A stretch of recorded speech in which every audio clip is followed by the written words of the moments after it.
I'm not invisible. I've written about this a number of times. I'm sure I alluded to it in some of my reviews and discussions here and there. But in order to avoid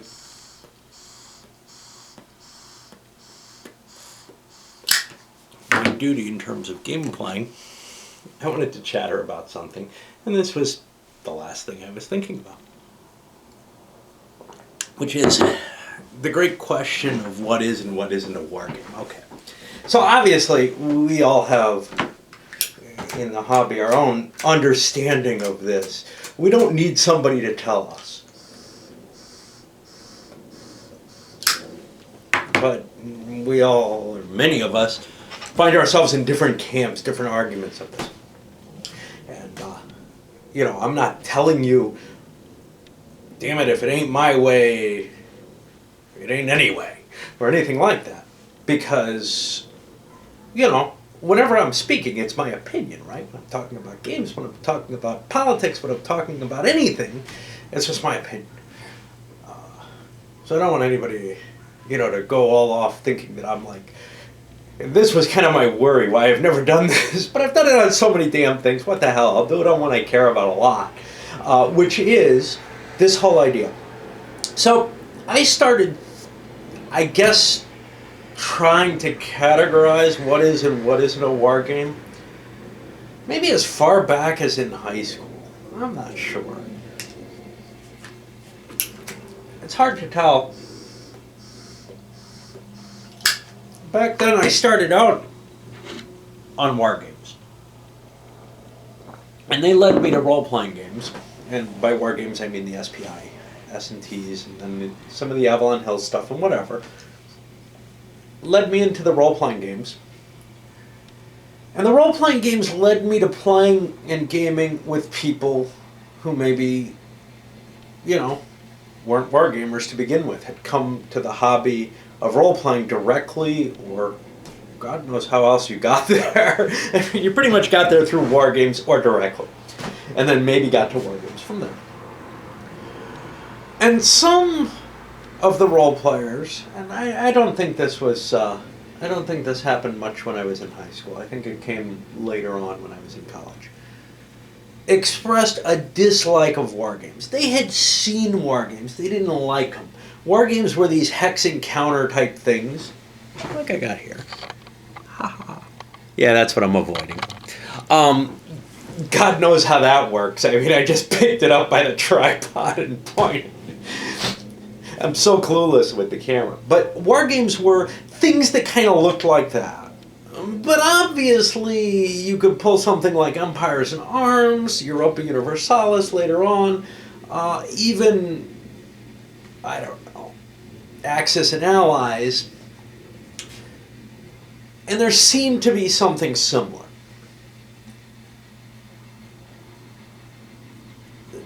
What I found in this period was that I was telling people, nah, this isn't really a war game. Because they would have to know, yeah, you might like this. It's not really a war game.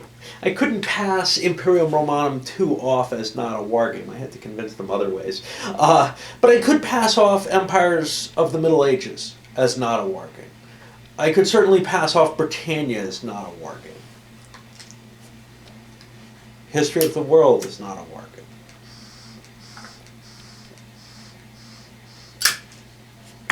So that's sort of where my formative ideas of what is and isn't a war game came from non-war gamers, what they would accept. And that's kind of a bogus way to go about it, right?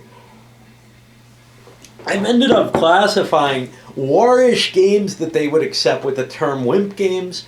At one point, I simply meant it as, this isn't a war game, but I've kind of modified my view of what is and isn't a war game over time, because I want there to be some criteria beyond things that my group back in 1987 thought were acceptable to play, or whatever. Okay. So, there are a couple of ways to look at what is and isn't a war game.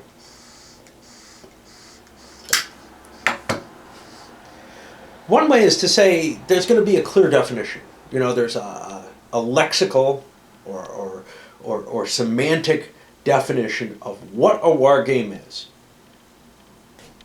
An easy way to do that is to take the words, break them up. A game about war. That's pretty simple. And then you got Risk is a war game, Chess is a war game, Go is a war game, the card game War, because you're talking, about it. It doesn't matter what it is. If it's got any thematic connection to war, it's a war game. Battleship's a war game. That does not capture the essence of the hobby, which is the other direction I want to come from. Unfortunately, I can't quite make my mind up here, which is fair because the hobby as a whole doesn't make their mind up, although most of the members seem to say, yeah, that's a war game or that's not. And they have their own views on it that are pretty strong, whereas and they have some, usually a lexical definition or a hobby-based definition pretty cleanly. So to take a quick example, there's the people who just say it's a game about war. There's people who I tend to lean more towards saying, a game about war is not enough. Who say it has to be a game that simulates war. And I'll go even further than that its main purpose is to simulate war. Which is to say, Empires in Arms primarily simulates military activity. There's economics, there's politics, there's diplomacy, all that crap's in there. But primarily, the rules are there and the whole engine is there to generate war situations that you play out on the map. And that's pretty clear. Somewhat fuzzier is Europa Universalis. There's a lot more economics there. But honestly, given its history and everything, it becomes more, it's a little bit fuzzier than Empires in Arms, but I think it's still pretty clear. You're attempting to simulate warfare, although you're going into a lot more detail in simulating both the political side of things and the economic side of things and the exploration side of things. That's more than a both, isn't it? So it begins to start feeling like, yeah, there's a war game in here. But it's not all that the game is. Not by a long shot. You might try to say that about Empires in Arms, but the problem is if you take the war aspect out of Empires in Arms, there's not a lot to play left, right? I mean, the diplomacy is scheduled so that you go to war. The economics, whatever there is to build military units. It's all very focused. But Europa Universalis seems to be a game which contains a war game inside of it, and there are scenarios that are pure war. Another step down that line is Pax Britannica, which I've covered. That's also a game that contains a war game, but the war game is actually almost incidental. It's got a lot, not entirely, but it's a very, very abstracted war game that it contains. It's one that if it stood alone would be an interesting little war game maybe, but the game itself derives its interest mainly from the non-war game aspects. And I say that's the same as Europa Universalis, but going a little further down that path. So there's obviously this big fuzzy zone, even within that lexical definition. But going beyond that, and that's key to me, is that I look at it as something that's primarily a military simulation, but it can include other aspects, no question about that, as long as the main flow is about war. So I would call Pax Britannica not a war game, but something that shares a lot of aspects of a war game, and it contains a small war game. Likewise, I would say that Europa Universalis is not precisely a war game, but it contains a fairly detailed war game which you have to cope with if you want to play the game, at least to some degree. Although it's not that detailed compared to the rest of the game. There's maybe 10 or 15 pages of an 80-page rulebook having to do with war. Here we're still sticking with this kind of lexical definition, though. There's a problem with that, but it coincides nicely. So, I'll go with Here I Stand, which I say is not a wargame. Why is Here I Stand not a wargame? I mean, you really can't take the military aspect out. And Virgin Queen, the same thing. You can't really take the military aspect out of the game. But the problem I have there is I don't feel like the military aspect is really very much of a simulation. In fact, I'm not sure the whole game is much of a simulation. I think it's a topical treatment, or a treatment of the subject matter that generates a story, but it doesn't really give you a simulation type sense. Some CDGs I think do. Although I have a lot of gripes about Paths of Glory, it's the first one that I played that I felt, I'm playing a wargame. This is a simulation primarily about military operations. I may gripe about some of the simulative aspects. I may say there's some things that don't apply to a simulation, but that doesn't get rid of the overall focus of the game. I believe it is making a significant attempt to simulate. You look at the rules for combat, etc., and ignore some of the aspects of the game like weather cards or some of the other stuff that you could say, well, no player would have that control. You say, no, you know, enough of this game is about simulating war. This is a war game. So the other side I like to look at, though, is who plays the games and why. And this becomes harder, and I'm drifting away from this. But this was the impetus that actually drove me initially towards laying that segmentation, was I could say to my friend Tom, nah, it's not a war game, Tom, trust me, you're okay with this. And he'd look at me really funny and say, it's got hexes, bud. I ain't playing this shit. No, it's a train game, it's 1830. They're big hexes. And no, he was fine on 1830. But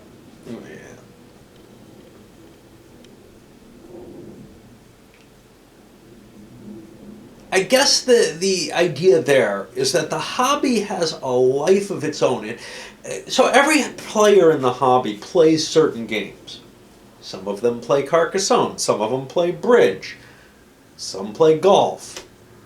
Just because they play a game doesn't make it a war game. But what I'm trying to capture is sort of the essence of what the hobby does. And when there are games that only people in the hobby would play, it's hard not to call them war games.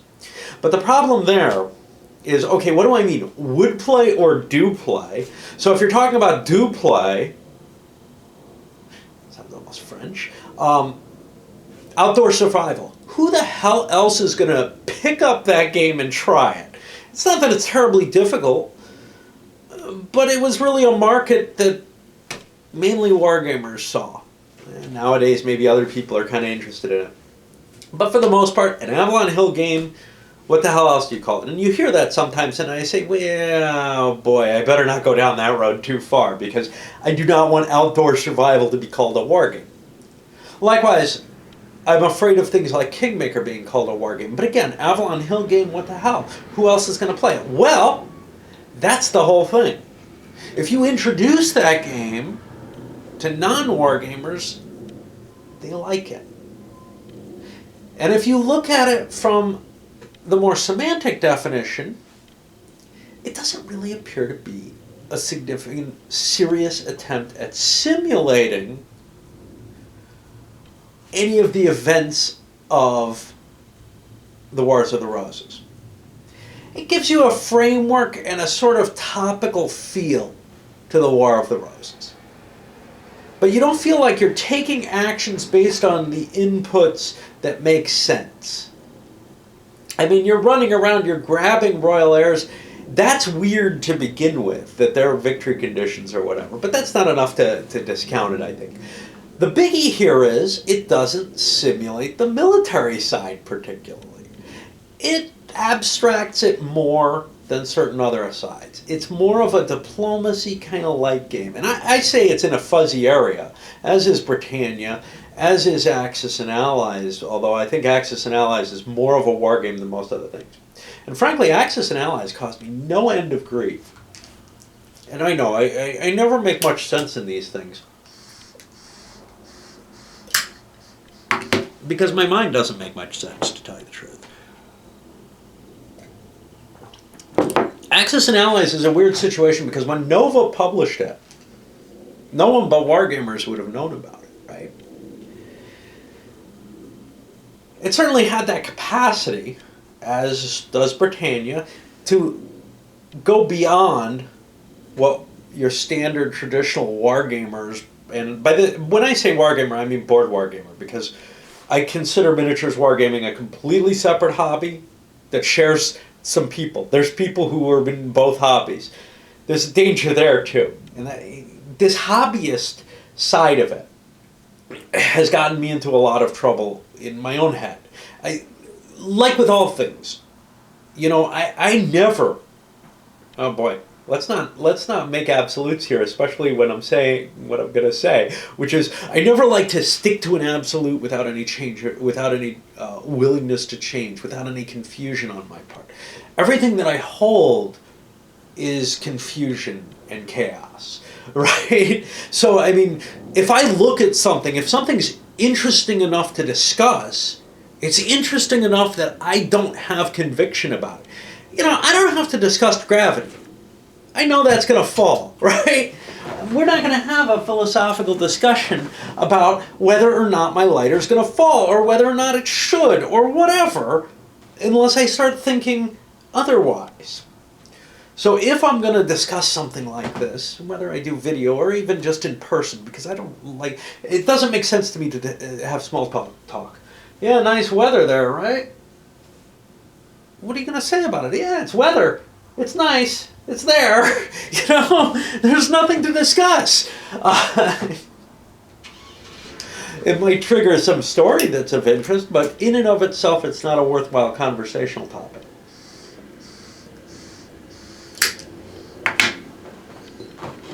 So if I had any strong convictions, for example, if I believed or didn't believe in God, and with absolute conviction, I would see no reason to tell anybody about it. That's decided. I would see no reason to go to church and think about it. It's decided already. I understand it, right? Okay. Well, the key with church, of course, is that you can't understand God and that it's helping you work towards that. It's not to convince you that God exists, but just to, again, clarify my thoughts as I'm going. The fact that I said it means I'm not sure of that, right? Okay. So, I had been very long time, I'd be thinking that somehow the hobby's acceptance of a game has something to do with the wargame. But I'm growing more and more disaffected with that thought. One reason is you have people saying, yeah, well, Kingmaker's an Avalon Hill game and mostly wargamers played it, so it's a wargame. Yeah, something feels wrong there because I know it has resonance outside of wargaming communities. So what do I want to start saying? Well, it's not really a wargame because non-wargamers might enjoy it too.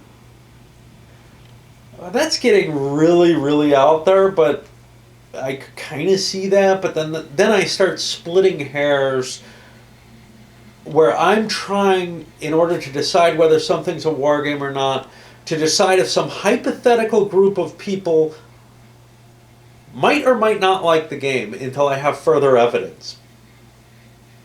Now, I have that evidence in the cases of Dune and Kingmaker and Britannia, but I don't have that evidence in a prototype. Now, I certainly do have my experience of such people, but what if that prototype is something that I'm not absolutely sure about what other people are going to think about it? And then there's really Combat Commander, for example. When I first saw that, is that going to be attractive to non-wargamers? It seems to be, but that wouldn't be my first guess. Partially because it's two-player. So my own instincts with what goes well with wargaming gamers and what goes not. Wargamers are more willing to play two-player games, but honestly, I think that was just more my experience and the experience of my time, when people who were non-war gamers were more willing to play war game-ish things in a big group, whereas in two they'd want to play something that aligns more with their tastes. In a sense, they were willing to play more war game-ish things as part of the compromise of the social compact of the gaming group. Okay, so that may have just been the dynamics of the groups I was in, is I guess what I'm saying. So anyhow, I can't really look at something and make that projection easily. On the other hand, I can look at something and say, does this match my conception of what a simulation is? And that has a lot to do with input. If the input is the proper kind of input for determining if it's valid to the issue in discussion. There's an interesting side note there. So there was a this may be an urban legend, for all I know, but I heard it from people who I sort of trust. There was an artificial neural network that was used for some sort of prediction. I don't remember what.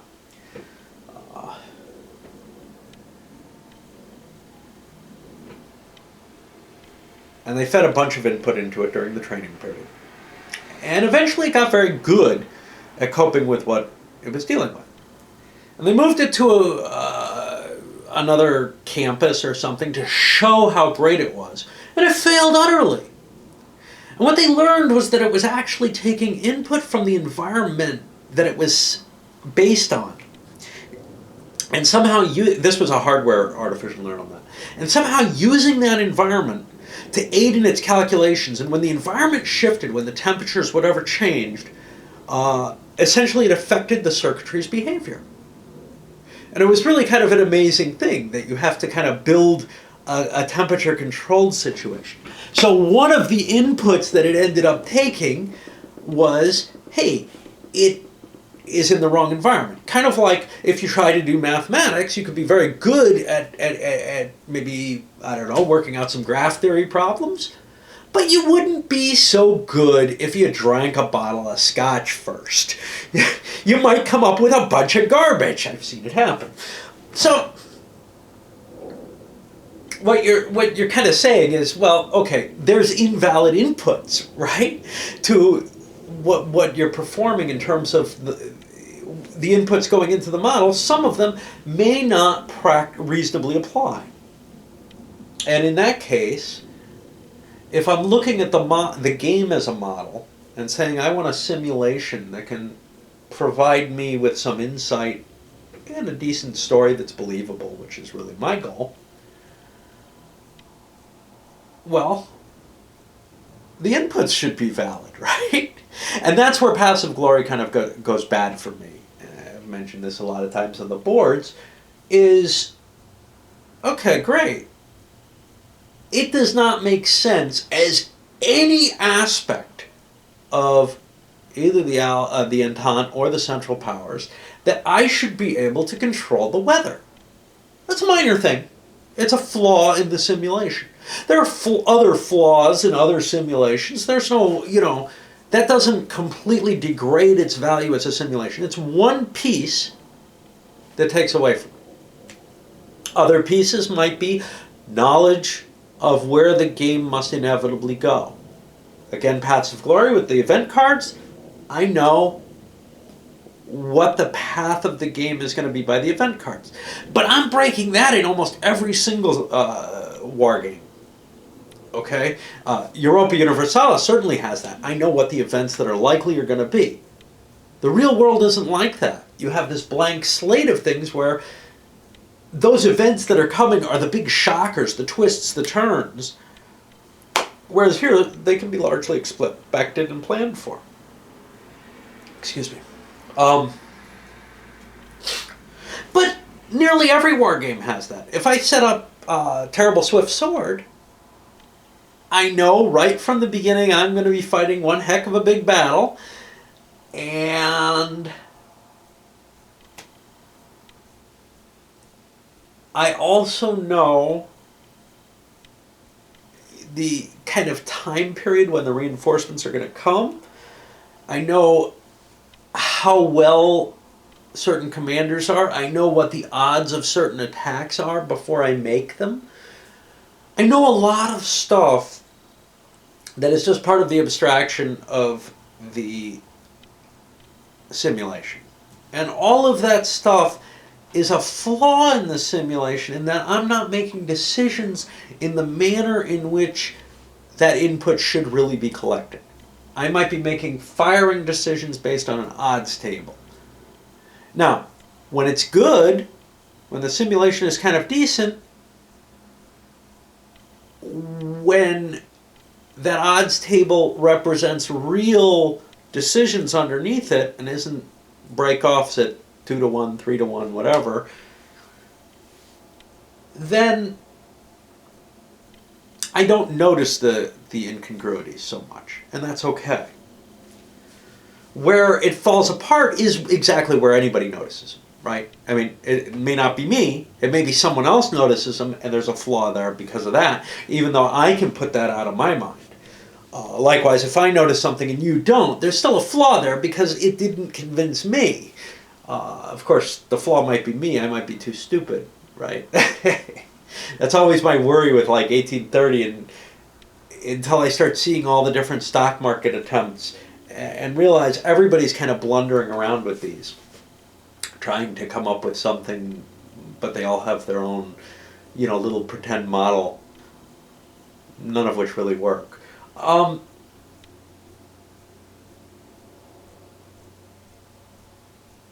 So, when you start getting away from the war games, you still find some simulation quality to games. I just played Automobile, and I think there's significant simulation quality to that. Although, maybe not at the level that I expect from a war game, but at about the level I expect from an 18xx game, about the level I expect maybe from Britannia.